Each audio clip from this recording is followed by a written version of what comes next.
Shalom, mengucap syukur kalau malam hari ini saya boleh ada di tempat ini. Terima kasih Dr. Grace yang sudah mengundang. Dan saya percaya bukan kebetulan, semua karena Tuhan. Apa yang Tuhan izinkan terjadi, kalau tadi mendengar kesaksian dari Bu Irin ya, Bu Yeni, saya percaya semua nggak ada yang kebetulan, semua karena Tuhan. Dan kalau saya mengatakan bahwa penderitaan itu sekali lagi bukan datang daripada iblis, kecuali karena kita melakukan sesuatu. Tapi kalau memang kita ditarik kuat dengan tangannya kuat, itu semua karena anugerah yang Tuhan berikan dan kemurahan Tuhan yang gak pernah habis. Kita baca dulu satu ayat sebagai pembuka, Yesaya 55 ayat 11. Demikianlah firmanku yang keluar dari mulutku, ia tidak akan kembali kepadaku dengan sia-sia, tetapi ia akan melaksanakan apa yang ku kehendaki dan akan berhasil dalam apa yang kusuruhkan kepadanya. Amin. Saya melayani dari umur 7 tahun, door to door, sampai saya diusir sama tante-tante yang punya rumah, karena begitu antusiasnya terhadap Tuhan. Dan terus waktu mulai SMP saya dikucilkan. Ini pendeta nggak boleh diacak, kalau diacak nanti semua rencana kita rusak. SMA juga demikian, dan waktu kuliah saya juga cuma punya teman sedikit. Dan setelah itu saya mulai kerja di mana mayoritas hampir 90% itu agama sebelah. 60% orang-orang yang agak keras, agamanya keras. Tapi mengucap syukur, kita punya Bapak yang luar biasa.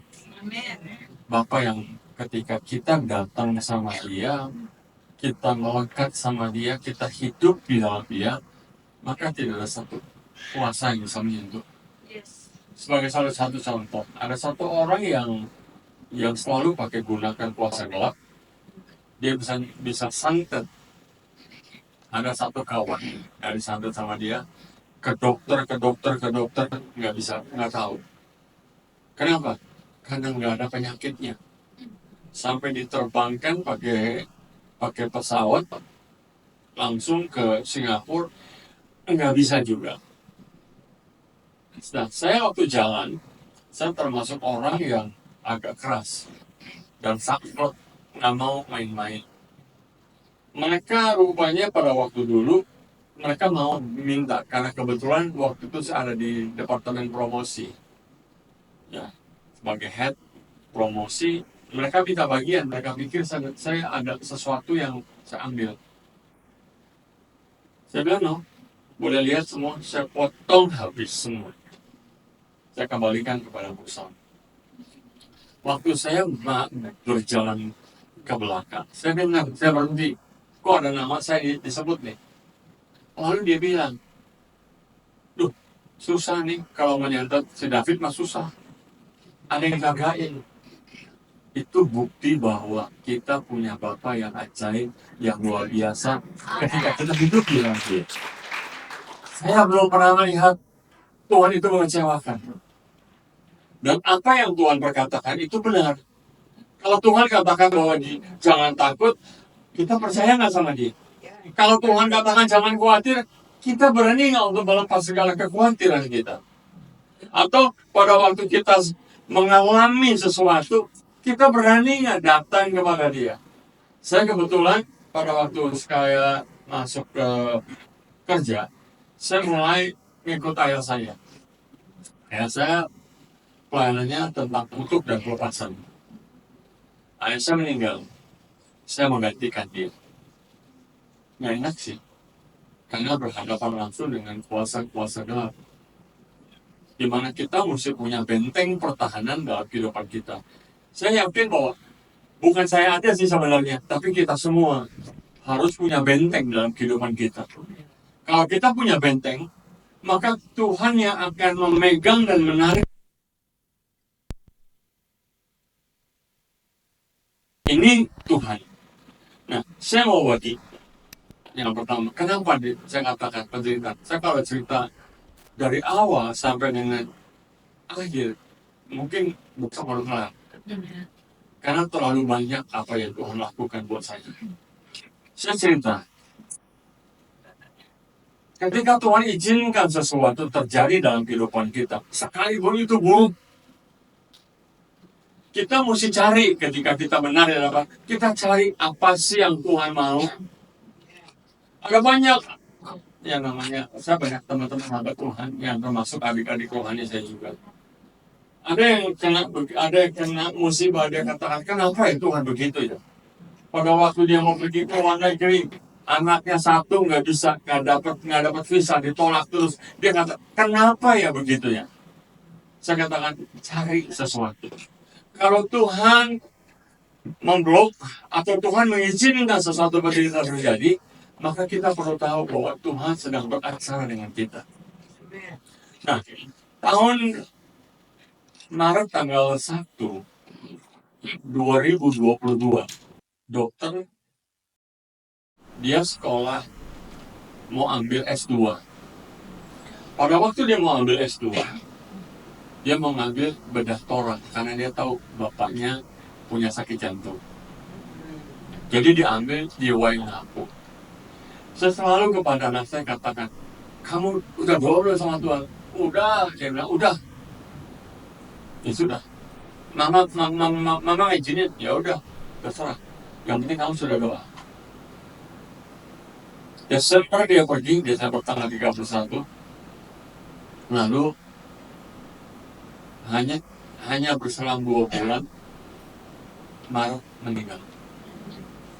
Terlalu lelah, anaknya terlalu sosial, dan kepada teman-temannya saya nggak tahu. Tapi waktu dia meninggal, teman-temannya ngomong, anak, Ines selalu bilang tentang kekristenan, tentang Tuhan, tentang segala sesuatu.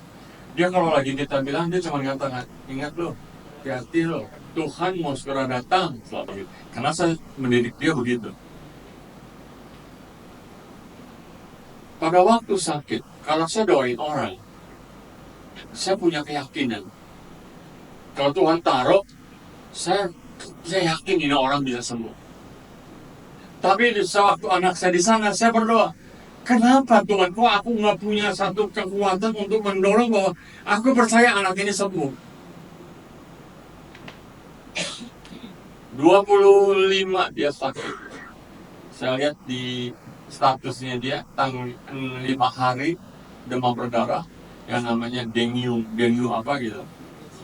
Hah? Dengue shock syndrome. Hari ke-5 masih bantu operasi orang. Padahal dia badannya sakit. Kalau dia menolong orang, dia nggak tanggung-tanggung. Dia all out. Karena saya bilang, kalau kamu menjadi dokter, jangan dokter mata duitan. Tapi tolong orang. Biar nama Yesus dimuliakan lewat kamu. Dan dia tolong semua orang yang di sana maunya sama dia. Jadi kadang-kadang dia mesti pegang dua rumah sakit karena di daerah itu kan kecil, rumah sakitnya juga terbatas dokternya. Satu sakit dia mesti gantikan, jadi terlalu lelah dia. Waktu tanggal 1, dokter yang bersama dengan dia telepon, Ines masuk ICU nih Tok, aja saya katakan. Mamanya nggak berani dengar, saya yang ngomong. Pakai speaker, berdoa, saya mau doain dia. Masih sadar nggak? Masih, masih. Saya cuma katakan, Nes, panggil nama Yesus, panggil nama Yesua, panggil, saya bilang. Dengar nggak dia? Dengar, dengar. Panggil ya, Nes. Dia dengar nggak? Dengar. Tutup. Setengah jam kemudian dia telepon lagi, saya dengar pada nangis semua. Saya diam. artinya dia berpulang. Tapi saya katakan dia berpulang di tangan Tuhan. Orang yang mati di dalam Tuhan berbahagia. Walaupun nanti nggak ada hubungannya lagi saya sama dia. Karena firman Tuhan katakan bahwa nanti kita akan hidup seperti malaikat dalam Matius 22:30. Seperti malaikat, bukan menjadi malaikat, seperti malaikat. Karena Tuhan katakan bahwa kalau nanti ya kita naik ke surga, di sana Tuhan katakan, aku sediakan tempat bagimu, bukan bagi keluargamu, bagi engkau sendiri-sendiri. Makanya kehidupan di dunia ini adalah pola yang Tuhan berikan buat kita untuk kita kerjakan. Keluarga, bagaimana engkau mendidik, bagaimana engkau berperan, ini penting dalam kehidupan kita. Saya banyak belajar, kebetulan anak saya juga banyak, karena dia sendiri melayani dalam firman Tuhan. Dia lebih banyak untuk menerangkan tentang eskatologi. Ya, anak yang kedua, yang pertama meninggal. Ini saya katakan luar biasa. Ya, saya punya nurunin kepada dia. Dia suka dengan firman Tuhan. Dia baca kejadian wahyu, dia suka banget. Saya ucap syukur. Kenapa? Karena dia bapaknya. Waktu kecil di rumah saya, dia bapaknya, saya suka baca firman. Sampai terakhir dia bilang, tahu nggak? Namanya Joey, dia bahasa dirinya Ojo. Tahu nggak Ojo kenapa suka dengan firman?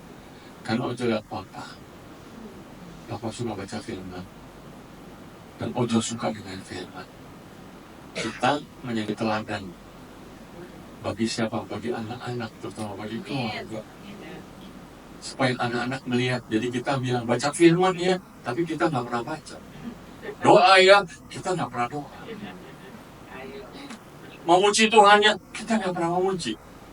Anak kita tinggal bilang gini, Yoro enak, sendirinya gitu. Saya percaya bahwa apa yang Tuhan buat pada waktu anak saya meninggal, nangis, terpukul. Karena saya tahu dia asal saudara Tuhan di sana. Karena waktu dia meninggal, istri saya dapat ayat dari Yesaya 57:1 dalam terjemahan NLV, New Language Version. Orang benar meninggal, tapi orang yang Tuhan pegang, Tuhan kasih, dia memang dipanggil pulang untuk dihindari dari segala jahat. Nah kebetulan anak saya ini terlalu baik sama orang. Kita berpikir berdua, ini anak benar sih Tuhan pegang sih. Kita nggak tahu dia di sana, kita cuma bisa berdoa. Tapi memang sudah lelah, sudah waktunya, sudah memang tepat pada waktunya dia pulang. Dan kita juga belajar untuk mendidik ini anak sampai nanti dia pulang dan kita tahu dia ada di mana. Bisa saja pergaulan di sana kan dia tidur dengan orang yang di luar agama, di luar orang kepercayaan. Bisa saja tertarik dia. Tapi saya mengucap syukur. Kita buka Ulangan 8 ayat 2 sampai dengan yang ketiga. Ulangan 8 ayat 2 sampai dengan yang ketiga. Begini bunyinya. Ingatlah kepada seluruh perjalanan yang kau lakukan atas kehendak Tuhan Allahmu di padang gurun selama 40 tahun ini dengan maksud merendahkan hatimu dan mencoba engkau untuk mengetahui apa yang ada dalam hatimu, yakni apakah engkau berpegang pada perintahnya atau tidak. Jadi ia merendahkan hatimu, membiarkan engkau lapar, dan memberi engkau makan mana yang tidak kau kenal, dan yang juga tidak dikenal oleh nenek moyangmu, untuk membuat engkau mengerti bahwa manusia hidup bukan dari roti saja, tetapi manusia hidup dari segala yang diucapkan Tuhan. Amin. Setiap masalah atau penderitaan yang Tuhan izinkan, itu baik. Tapi kalau saya tanya, siapa yang mau menderita bagi Tuhan? Cuman lip service aja. Dalam firman Tuhan, orang yang hebat, dia harus mengalami prosesnya Tuhan. Ada banyak orang yang nggak mengenal Tuhan, tapi dia mengatakan tentang firman. Pada waktu anak saya meninggal, dia datang sama saya begini, ngomong, Saya bingung, Pak. Kok Tuhan gitu ya? Bapak tuh melayani Tuhan tuh gila. Tapi kenapa anak Bapak dipanggil sama Tuhan? Ingat teman-temannya Ayub? Ingat perkataannya sama sepertinya membangun, tapi kita nggak perlu dengar. Saya tutup telinga, saya cuma katakan, saya ucap syukur saya sama Tuhan apa yang Tuhan izinkan terjadi.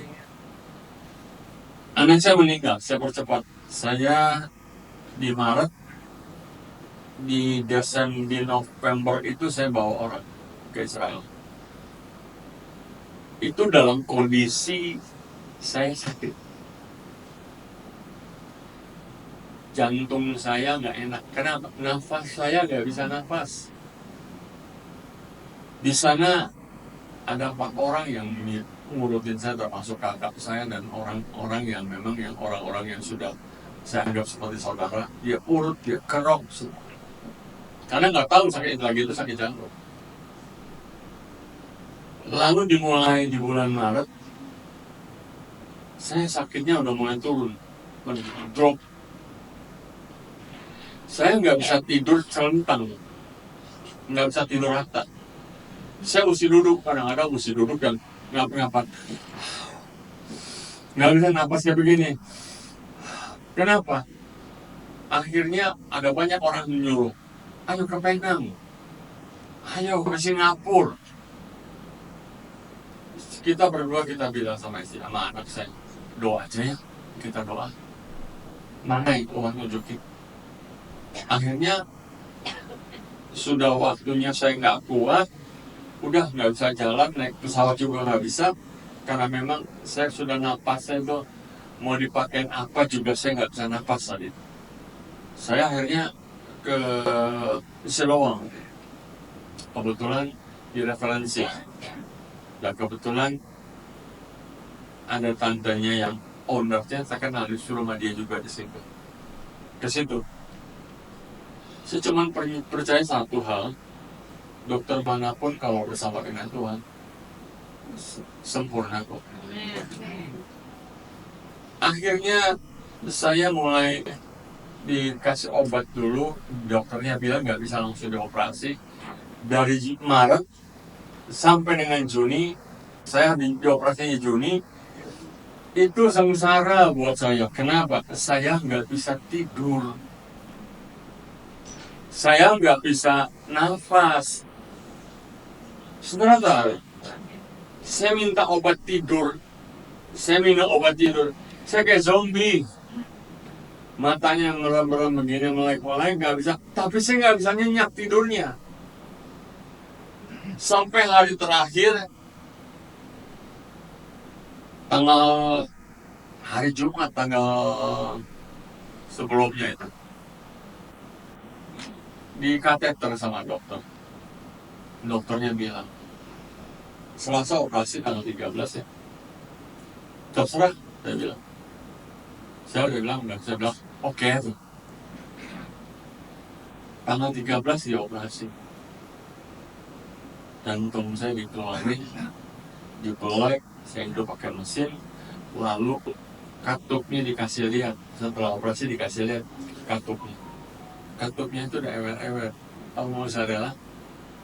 Keju mozzarella? Nah, kayak gitu katup saya.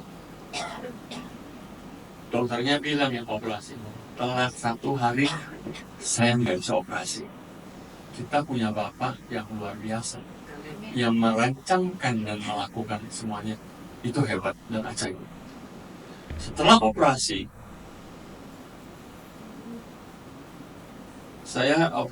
saya mulai mendusin di agak sore, lalu saya bangun, hilang nafas. Plan, hilang, karena memang hilang nafas, dipacu jantung sama dokter. Dan pada waktu itu, saudara tahu, saya ketemu dengan Tuhan. Saya lihat seorang Tuhan itu luar biasa. Saya ngeluh sama Tuhan, aku lelah Tuhan, aku lelah. Saya kalau khotbah, saya ingin setiap orang itu bisa mendengar, bisa bertobat dari khotbah saya. Saya lelah Tuhan, Ada banyak orang-orang yang mau saya khotbah, saya ingin mereka menikmati berkat yang dari firman-Mu. Tuhan jawab, tahu apa? Kamu salah, anakku. Salah, Tuhan. Jiwa ya aku yang punya. Setiap pribadi aku yang punya. Kamu cuma menjadi alat buat aku. Hilang. Sadar lagi. Besoknya, hari kedua, terlalu excited ketemu anak rohani, terlalu excited karena hari itu dia ulang tahun, saya mencapai ulang tahun. Tiba-tiba detak jantung saya 300, mata saya putih, hilang nafas lagi. Nah, saat itu ditarik sama Tuhan. Saya dengar suara Tuhan, saya ngomong lagi sama Tuhan, saya lelah Tuhan, saya lelah hidup. Lelah Tuhan, lelah. Saya ngomong lagi, saya mulai lihat orang-orang yang saya layani, kok mereka nggak mau berubah. Saya benar-benar doain, kok nggak mau berubah. Tuhan bilang, mereka berurusan dengan aku, bukan berurusan dengan kamu. Kamu cuma menjadi alat yang menyampaikan, dan kamu salah. Tahu nggak apa yang kamu lakukan? Itu tidak berkenan di hadapanku. Saya mengucap syukur saya diberi kesempatan hidup sama Tuhan. Kenapa? Karena Tuhan ubah pola pandang saya. Hari ini kalau saya khotbah, terserah. Mau dengar, mau enggak, mau ngapain, mau enggak, terserah. Itu urusan kamu dengan Tuhan. Kalau kamu perlu Tuhan, kamu dengar. Tapi kalau enggak, dan yang bisa membuat kamu bisa ditarik sama Tuhan, mengalami berkat, mengalami pemulihan, itu Tuhan kok. Bukan saya. Tuhan yang dapat melakukan. Saat itu juga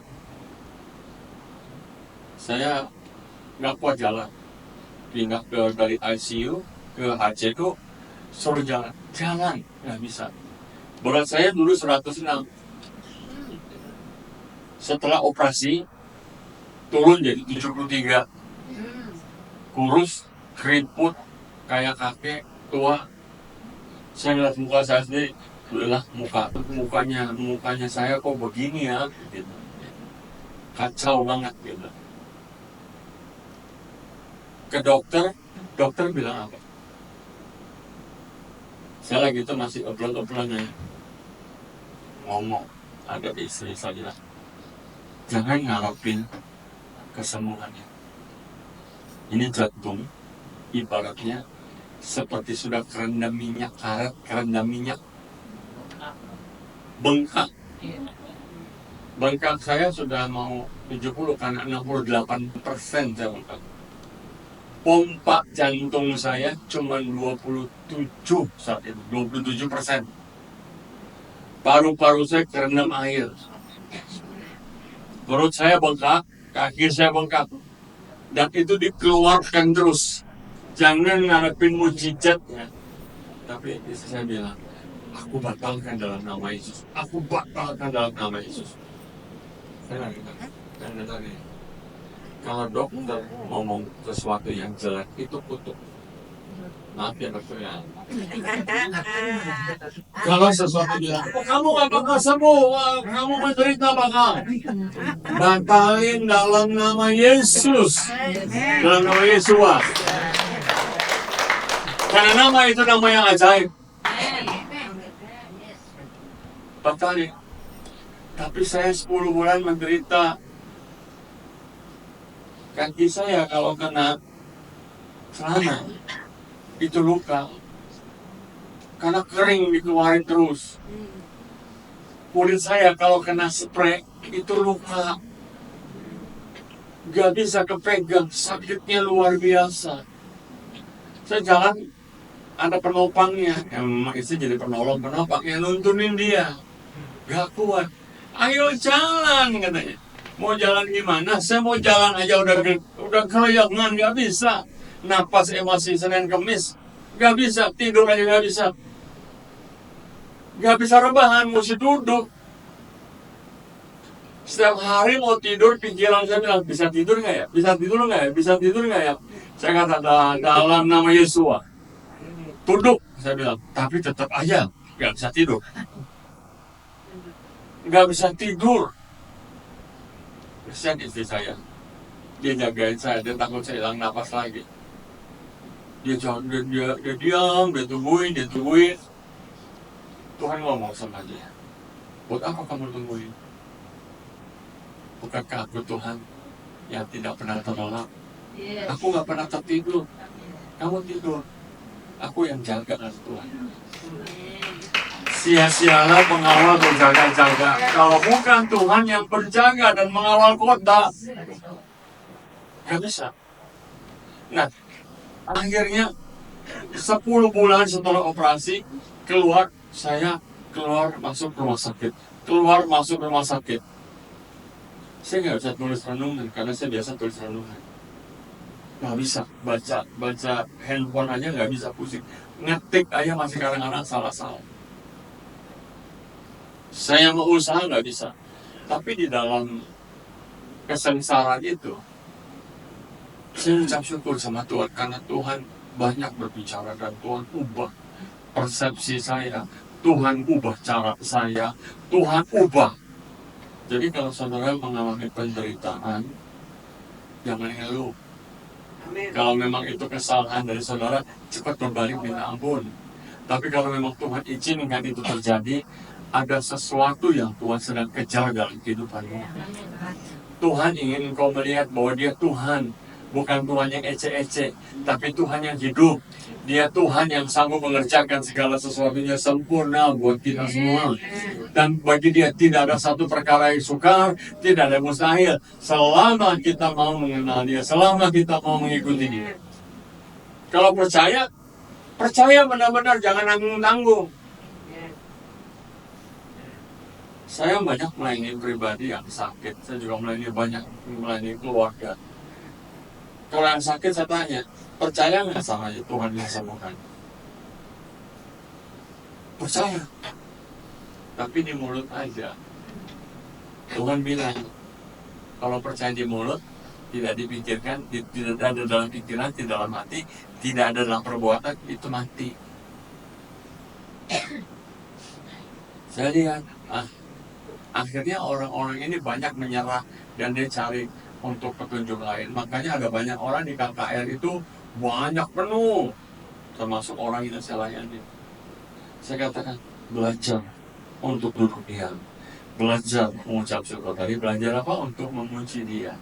Karena saat engkau memuji Dia, maka kuasanya turun di atasnya. Saya 10 bulan cuma bisa cuma ngomong, Tuhan, sampai kapan Tuhan? Tapi aku tahu aku harus mengikuti waktumu, bukan waktunya aku, Tuhan. Aku harus mengikuti segala sesuatunya yang kau inginkan, bukan apa yang kau ingin aku inginkan, Tuhan. Tapi semua yang Tuhan lakukan itu adalah Tuhan yang melakukan jauh lebih dari apa yang dapat kita doakan dan kita bayangkan. Saya mengucap syukur banget sama Tuhan. Kenapa? Karena Tuhan itu luar biasa. Tuhan itu adalah Tuhan yang gak pernah mau kehilangan saudara dan saya. Tuhan cari, Tuhan sangat sayang kepada kita. Sekalipun kita kadang-kadang kitanya nggak peduli, kadang-kadang kitanya konyol, Tuhan sayang, Tuhan mau benahi kehidupan kita. Nanti dikatakan bahwa tadi sampai ngomongnya, Ibu ya, Tuhan mau datang lagi di atas, jangan mau lagi, ada bisa. Dan nanti pada waktu ada pengangkatan yang seperti pencuri itu bukan kedatangan yang kedua ya, kedatangan di atas di awan-awan, nggak ada yang tahu. Yang nanti satu diangkat, satu dilarang, satu diangkat, satu ditinggal, satu di atas, satu diangkat, satu ditinggal. Tahu nggak antara tribulasi itu ada yang namanya bemasit. Bemasit itu adalah pemberian tahta, pemberian upah. Kita nanti di sana pada waktu yang diangkat, kita dinilai dapat upahnya apa, dan segala apa yang kau lakukan, apa yang kau berkatakan, dan apa yang kau kerjakan, semuanya kalau memang itu berkenan di hadapan Tuhan, kau dapat upah. Tapi yang nggak diangkat, saya nggak ngerti, itu penderitaannya luar biasa. Tidak ada satu orang yang bisa bertahan. Kenapa? Karena Roh Kudus sudah hati-hati. Kalau hari ini saudara masih bernafas, artinya Tuhan masih berikan kesempatan untuk kita bertobat, untuk disempurnakan. Karena buat saya sendiri, saya masih jauh. Saya kata, Tuhan sempurnakan aku Tuhan. Aku mau benar-benar sempurna di dalam Engkau. Sampai aku dapatkan seperti apa yang Kau katakan kepada Daud.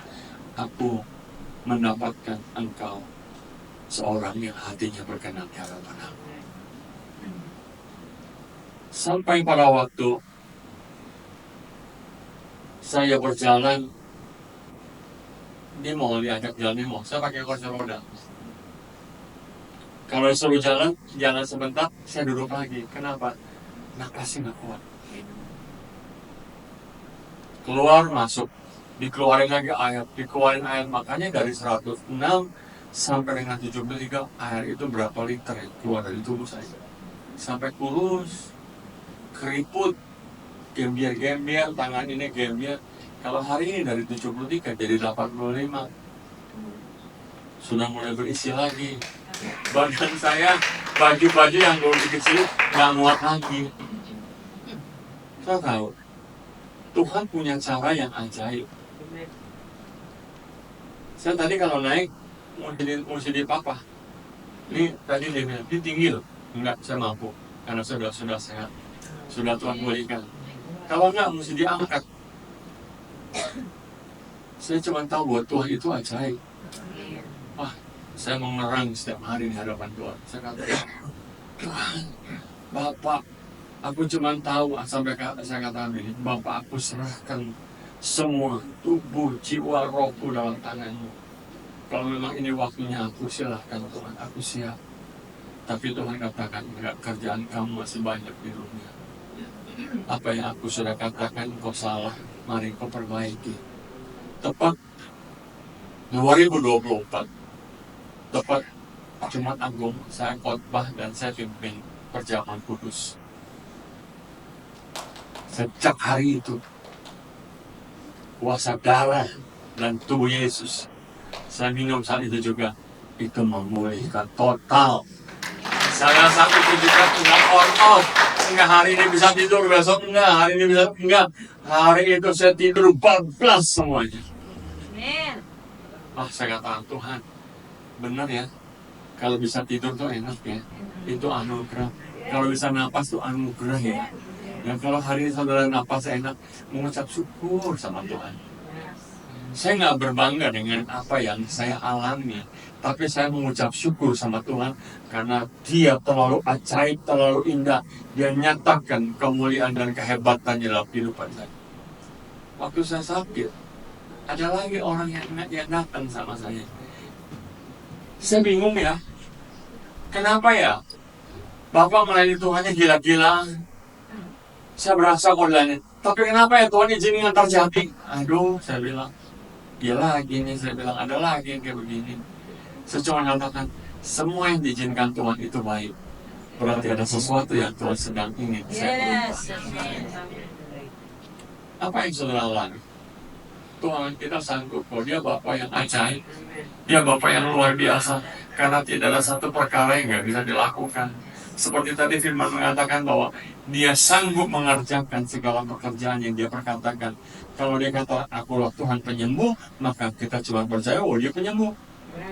Kalau Tuhan kata, aku menyertai engkau, maka kita tahu perjalanan kita bersama dengan Dia, kita disertai sekalipun ada gelombang badai. Karena ingat, Tuhan tidak pernah menjanjikan perjalanan yang tenang. Tuhan tidak menjanjikan bahwa tidak ada gelombang. Tuhan tidak pernah menjanjikan langit itu selalu biru. Tapi Tuhan menjanjikan selalu pendaratan yang selamat untuk bersama dengan Dia. Ini yang saya pegang. Apapun yang terjadi, hari ini kita lagi harus berpacu. Kenapa? Berpacu membereskan diri kita di hadapan Tuhan. Saya khotbah lagi tuh. Saya bilang, jangan pernah anggap diri kita udah benar di hadapan Tuhan. Karena kita tidak bisa membenarkan diri. Tapi biarkan Tuhan yang membenarkan kita, karena itu poin yang terbaik. Hari ini mari, apa yang menjadi saudara permasalahan saudara, Tuhan sanggup kok lakukan. Apa yang menjadi kerinduan saudara, Bapakmu ada di tengah-tengah. Bapakmu hebat. Saya ngalamin hampir mati 2 kali. Waktu kecil sama yang kemarin. Tapi kita punya Bapak yang luar biasa, yang merancang segala sesuatu indah buat kita. Hari ini pompa jantung saya kemarin sudah dicek bagus, 3 bulan lalu dicek semuanya normal. Dokternya bingung, cuma senyum-senyum aja. Itu saya bilang, tadinya aku mau nyeletuk, dokter, yang gak mungkin bagi dokter, tapi itu mungkin bagi Tuhan aku. Kita punya Tuhan. Kan dokternya bilang jangan ngarepin mujizat. Saya dokter nih, kata jangan ngarepin mujizat. Jangan. Kenapa? Udah ikutin aja pelan-pelan ya semuanya ya. Kalau sembuh juga nggak sempurna. Tapi waktu kemarin dia ngomong, dia lihat 2 bulan lalu, dia cek semuanya, dia katakan, ini mah udah bagus semuanya. Kita punya Tuhan yang sanggup dari apa yang dokter bisa lakukan. Dokter yang terpintar sekalipun bisa salah, tapi Tuhan kita nggak salah. Dokter bisa mengatakan nggak mampu, tapi Tuhan kita mampu semuanya. Karena kenapa? Karena kita punya Dia, satu-satunya Bapa yang sangat hebat buat kehidupan kita. Kita nggak pernah kurang apapun yang baik ketika kita ada di dalam Dia. Makanya Dia katakan, melekat kepadaku, maka kau akan bertumbuh. Biarkan kehidupanmu tertanam di tepi aliran air, supaya engkau mendapatkan aliran air yang hidup, yang aku buat engkau menjadi hidup. Engkau tidak pernah mengalami daun yang kering, sekalipun musimnya terik, daunmu tetap hijau, kata Tuhan, dan engkau tetap menghasilkan sesuatu yang indah. Saya katakan, apa yang Tuhan berkatakan memang nggak pernah gagal, nggak pernah bohong, nggak pernah dia lupain, tapi semuanya pasti digenapi. Yang Tuhan janjikan kepada saudara, jangan pernah kata, ayo udahlah menyerah. Tuhanmu melakukannya seperti apa yang Dia kehendaki, dengan caranya, dengan waktunya Dia. Kita punya Tuhan yang baik, kita punya Tuhan yang begitu hebat. Saya mengucap syukur, saya mengucap syukur karena Dr. Tris lama juga ini. Ya, udah lama, nggak tahu dari kapan, dari saya masih, kayaknya waktu baru pertama kali nikah juga sama istri. Ya, dari mami saya juga. Tapi kita ucap syukur karena kita punya Tuhan. Kita semuanya, semua ini bersaudara. Amin. Ya, kita bersatu. Kalau ada yang sakit, jangan malu untuk minta didoakan. Kalau ada yang kekurangan, jangan pernah ragu untuk katakan, doakan saya. Karena engkau berurusan dengan Tuhan yang hidup, Tuhan yang mampu menyediakan, memulihkan. Seperti firman Tuhan dalam 1 Samuel dikatakan, yang mengangkat Musa dan Harun, yang bisa mengangkat dan meninggikan Musa dan Harun, itu tangan Tuhan. Yang bisa mengangkat dan meninggikan saudara, itu tangan Yesua HaMashiach. Amen. Ya Tuhan yang ajaib, ya Tuhan yang luar biasa. Sampai dari mulai pelayanan sampai dengan hari ini, saya katakan, Dia tidak pernah mengecewakan saya. Apapun yang diizinkan, itu terbaik. Sekalipun orang katakan, itu buruk, itu keburukan, itu jelek, karena semua enggak. Tuhan mendatangkan semua karena Dia mengerjakan di dalam kita segala sesuatu bagi kebaikan kita. Mari kita mau katakan sama Tuhan, Dia ajaib, Dia luar biasa. Berapa banyak dari saudara yang datang dengan masalah? Berapa banyak dari saudara mengalami tersakit penyakit? Angkat tangan kananmu, taruh tangan kirimu di dada. Berapa banyak dari saudara yang percaya bahwa Dia Bapa yang ajaib? Ya Yesua HaMashiach yang sanggup mengerjakan segala pekerjaan. Dia yang sanggup melakukan mujizat. Dia yang sanggup memulihkan engkau. Karena saya cuma tahu bahwa Dia Tuhan adalah Tuhan yang luar biasa. Engkau lihat setiap tangan yang terangkat. Engkau lihat setiap tangan yang ditaruh di dada. Engkau tahu permasalahan dan persoalan mereka. Dan hamba percaya bahwa tidak ada yang tidak dapat dikerjakan oleh Engkau. Engkau tahu hati mereka jauh lebih daripada mereka sendiri. Dan kuasa-Mu tidak pernah terbatas. Engkau yang mengerjakan keajaiban dan mujizat-Mu sampai dengan hari ini. Dan kami percaya bahwa ketika mereka mengangkat tangan, mereka berseru kepada-Mu, maka Engkau akan mengelurkan tangan kepada mereka. Bapa, mari Kau lihat, penuhi mereka dengan kuasa-Mu, buat keajaiban dalam kehidupan mereka, dan hamba katakan di dalam nama Yesus Kristus, biarkan Kau yang beracara, Roh Kudus, mari pulihkan mereka, buat mereka naik, karena tangan-Mu yang sanggup melakukan jauh lebih dari apapun juga. Bapa, terima kasih. Kami mengucap syukur. Engkau Tuhan yang luar biasa. Engkau Tuhan yang bekerja dengan keajaiban. Diberkatilah semua dengan berkat-berkat yang indah yang datang dari bapa surga. Terimalah, terimalah dan terimalah. Hamba serahkan mereka semua di dalam tangan-Mu, karena Engkau yang akan mengerjakan jauh lebih dari apa yang dapat kami doakan, baik dari kami pikirkan. Engkau melakukannya sempurna buat mereka. Di dalam nama Yesus HaMashiach, hamba mengucap syukur dan berterima kasih. Yang diberkati sama-sama katakan amin.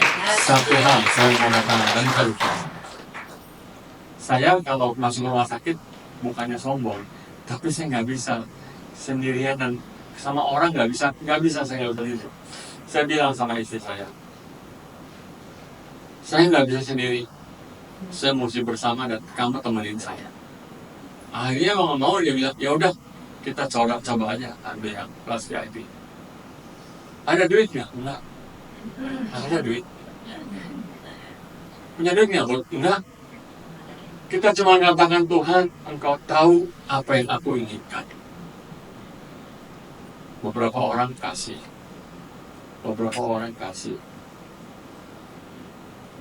Tapi saya cuma katakan mengucap syukur semua terpenuhi, bukan karena orang. Saya nggak berharap sama orang, tapi orang kasih ke saya. Dan kita cuma tahu nggak ada yang nggak mungkin bagi Dia. Kalau saudara butuh sesuatu, minta, Dia penuhi saudara. Kebutuhanmu, sakit penyakitmu apapun, Dia sanggup lakukan apapun.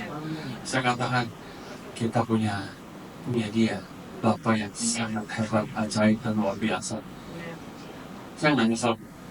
Saya ditarik keluar untuk keluar dari keramaian udah 3 bulan motor. Posisinya udah tinggi. Tarik keluar sama Tuhan. Tuhan bilang, ikut aku. Tinggalkan. Saya kata, saya mau ngapain? Tapi saya cuma tahu, saya melayani Dia. Tuhan yang ajaib. Dia Bapa yang menyiapkan, menyediakan. Kita punya Tuhan. Tuhan Yesus memberkati.